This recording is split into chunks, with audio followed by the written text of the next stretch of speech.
Hello friends, class 8 का मैं general science का लेसन नंबर 6 ले रही हूँ, जो बहुत दिनों पहले मैंने स्टार्ट किया था। मैंने उसमें पढ़ाया था आपको state of matter, solid, liquid, gaseous.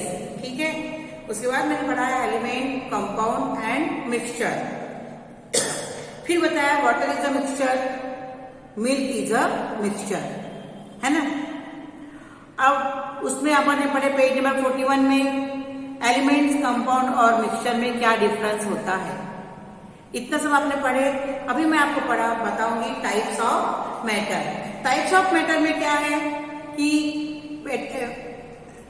Types of element, इनके टाइप्स कितने हैं, एलिमेंट के टाइप्स कितने हैं। हमने क्या लिया है, आयरन नेल। हमने क्या लिया है, iron nail, copper wire, aluminium wire, piece of coal,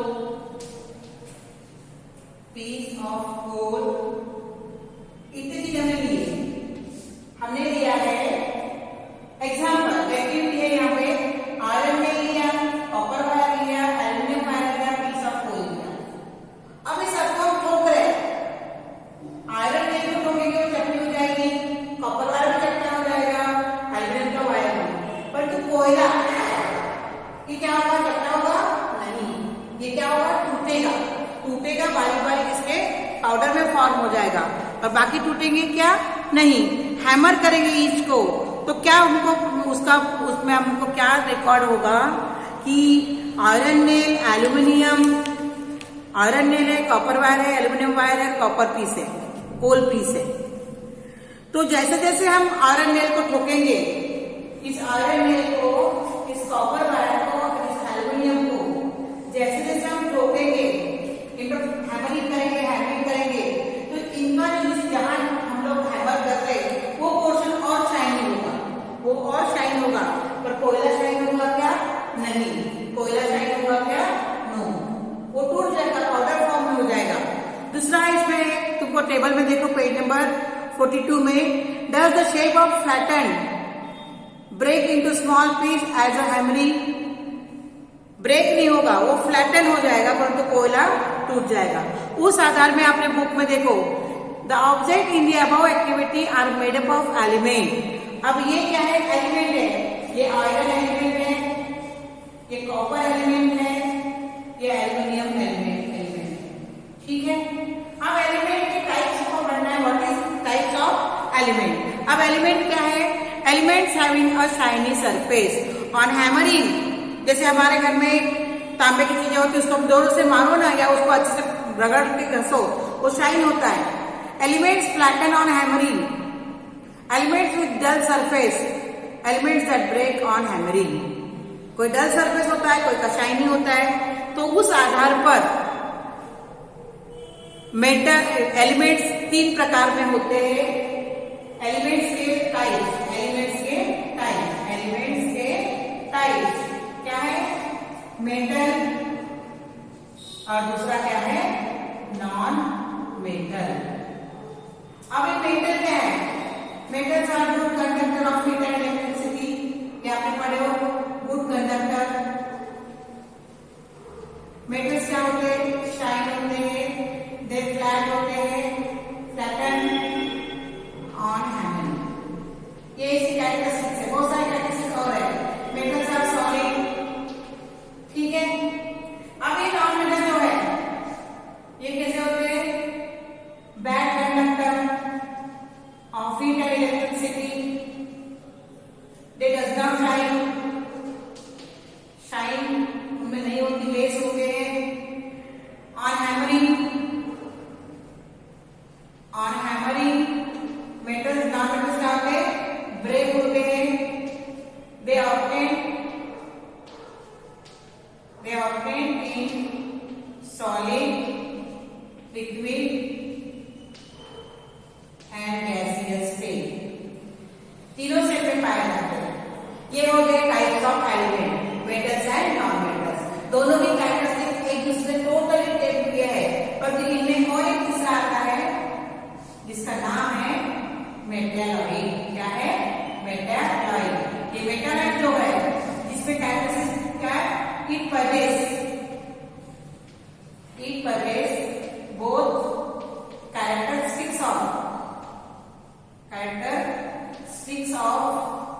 metal and non metal. तो मेटल से कितने प्रकार हो गए? पहला एलिमेंट से कितने प्रकार हो गए? एक है मेटल, दूसरा है नॉन मेटल और तीसरा है मेटलॉइड। समझ में आ गया? ये टाइप्स ऑफ एलिमेंट, एलिमेंट के टाइप्स कितने हैं? मेटल, नॉन मेटल और metalloid. Metals are good conductor of heat and electricity, non metals are bad conductor of heat and electricity. Metals are shiny surface, non metals does not possess this property. Metals are flatten on hammering, metals को ठोको तो वो चौड़े हो जाते हैं या sheet में कन्वर्ट हो जाते हैं, पर नॉन मेटल को अगर ठोकेंगे तो टूट जाएंगे, it break into pieces. Metals are always found in solid state, non metals are found in solid, liquid and gaseous state. इनमें तीसरा होता है मेटलॉइड। मेटलॉइड क्या है? It can possess both the properties of metals and non metals. इसमें metals और non metals दोनों की प्रॉपर्टी पाई जाती है, उसे कहते हैं मेटलॉइड। तो हमने अभी क्या पढ़े? Types of element. एलिमेंट के तीन प्रकार है, मेटल्स, नॉन मेटल्स और मेटलॉइड। ठीक है, इसके बाद मैं आपको बताती हूँ types of compound. Types of compound activity के बेस पर मैं आपको इसके टाइप्स बताती हूँ। टाइप्स ऑफ कंपाउंड अभी हम पढ़ेंगे। Types of compound. अब इसके लिए हमें एक्टिविटी है, टाइप्स ऑफ कंपाउंड में भी एक एक्टिविटी आएगी, मैं आपको एक्टिविटी बता देती हूँ, पढ़ रही हूँ। Types of compound activity, try this. Evaporating dish, tripod stand, burner. Keep the evaporating dish in a tripod stand. Take some camphor in a evaporating dish. Heat camphor in a dish strongly with the help of burner. Find out what remains behind the evaporating dish. Repeat the above procedure using limestone, washing soda, blue vitriol, sugar, glucose and urea. Instead of camphor, record your observation in the following table. अब हमको क्या लेना है? चीजें लेनी है। कौन सा ले लेना है? एक कैम्फर। कैम्फर यानी डाबर गोली। कैम्फर यानी डाबर की गोली। कैम्फर लेना है, लाइमस्टोन लेना है, देन क्या लेना है हमको? Limestone, washing soda,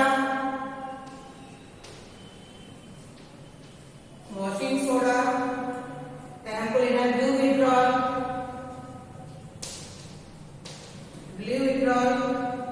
sugar and glucose और urea.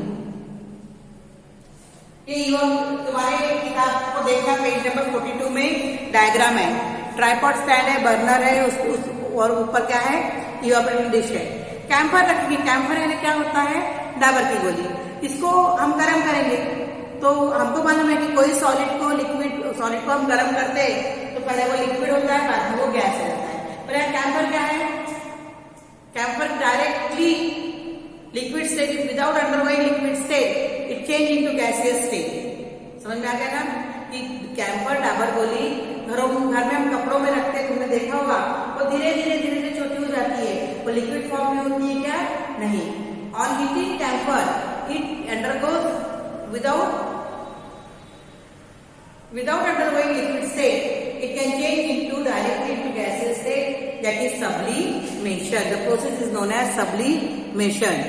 You saw in the above activity that on heating strongly, some compounds give residue while others do not give any residue. अब हम इनको गर्म करते हैं, कैम्फर को, लाइमस्टोन को, वॉशिंग सोडा को, ब्लू विट्रॉल को, शुगर और ग्लूकोज। कैम्फर में कोई रेसिड्यू यानी बचा हुआ पदार्थ नहीं रहेगा, लाइमस्टोन में कुछ रहेगा, वॉशिंग सोडा में कुछ रहेगा, ब्लू विट्रॉल में रहेगा, सब में थोड़ा रहेगा। कुछ पदार्थ जलने के बाद शुगर काली हो जाती है तो काला पदार्थ वहां पर दिखता है, और किसी में कुछ भी नहीं बनता। रेसिड्यू यानी ब्लैक कलर का रेसिड्यू यानी बचा हुआ पदार्थ। तो शुगर को हीट करेंगे तो ब्लैकिश रेसिड्यू बचेगा।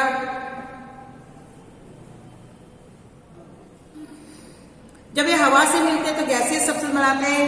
इन case their combustion is not complete, black colour carbon remain behind the residue. This compound are called organic compound. अब हमने शुगर को जलाया, शुगर को हमने इवापोरेटिंग डिश में रखा इस प्रकार से, और इसको हमने यहाँ से बर्नर लगा दिया, ऐसा बर्नर लगा दिया तो ये शुगर काली हो जाएगी। अब ये काला हुआ है तो ये क्या है? कार्बन।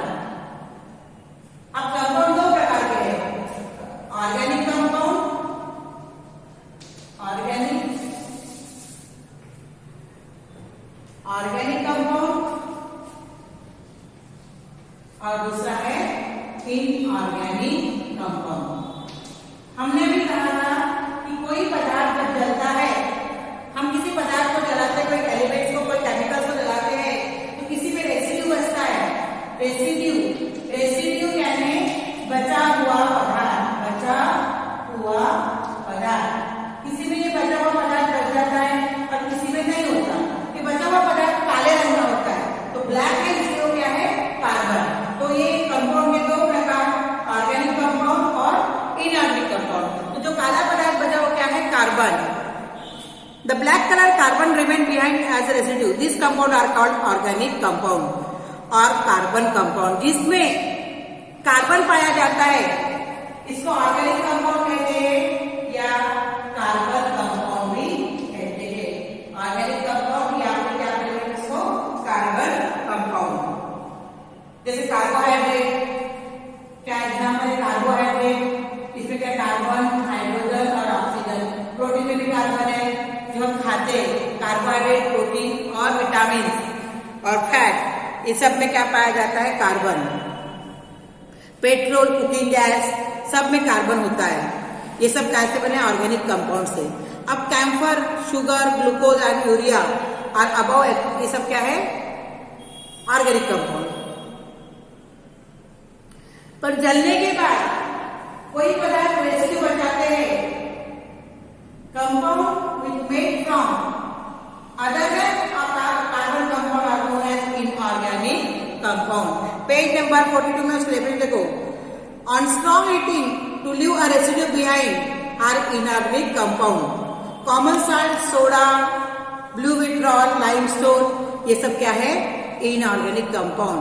The carbon compound जिसमें कार्बन रहता है वो क्या कहलाता है, ऑर्गेनिक कंपाउंड। जिनमें कार्बन नहीं होता वो क्या कहलाते हैं, इनऑर्गेनिक कंपाउंड। और इसके बाद है कॉम्प्लेक्स कंपाउंड। क्या है, कॉम्प्लेक्स कंपाउंड। ये कॉम्प्लेक्स कंपाउंड में बड़े क्लास में जाओगे तब पढ़ोगे। तो कॉम्प्लेक्स कंपाउंड में कैसे होते हैं, these molecules of compound have a complex structure formed by many atoms and in the center of this structure metals or atoms are also included. बहुत से एटम से बनता है ये और उसके स्ट्रक्चर में इस प्रकार से स्ट्रक्चर होता है उसका, ऐसा फिर इस प्रकार से इसका स्ट्रक्चर होता है। तो ये कहलाता है कॉम्प्लेक्स कंपाउंड। ये आपने अब पढ़े। तो कंपाउंड कितने प्रकार के हैं, टाइप्स ऑफ कंपाउंड में ऑर्गेनिक कंपाउंड, इनऑर्गेनिक कंपाउंड और कॉम्प्लेक्स कंपाउंड। ऑर्गेनिक कंपाउंड क्या है, compound possess carbon atom is known as organic compound. Compound which do not possess carbon are known as inorganic compound and complex compound यानी complex compound का structure बहुत जटिल होता है और complex होता है, उसे कहते हैं complex compound। ठीक है, इसके बाद मैं पढ़ा रही हूँ तुमको types of mixture. Types of mixture, दो प्रकार के types of mixture. Types of mixture, ये दो प्रकार से, homogeneous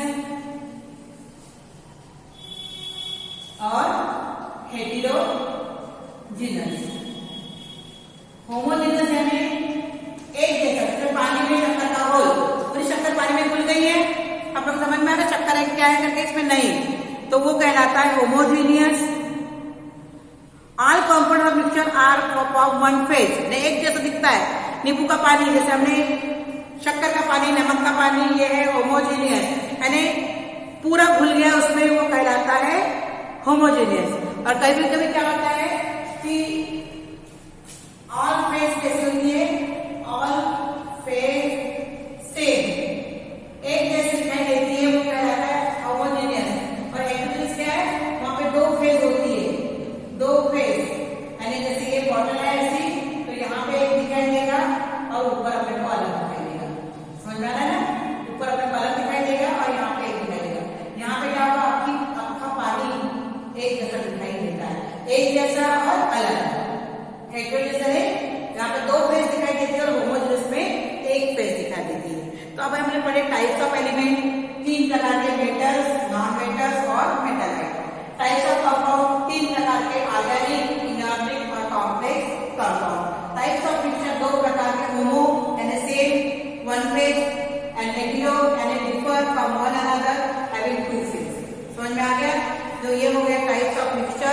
types of compound, sorry types of mixture,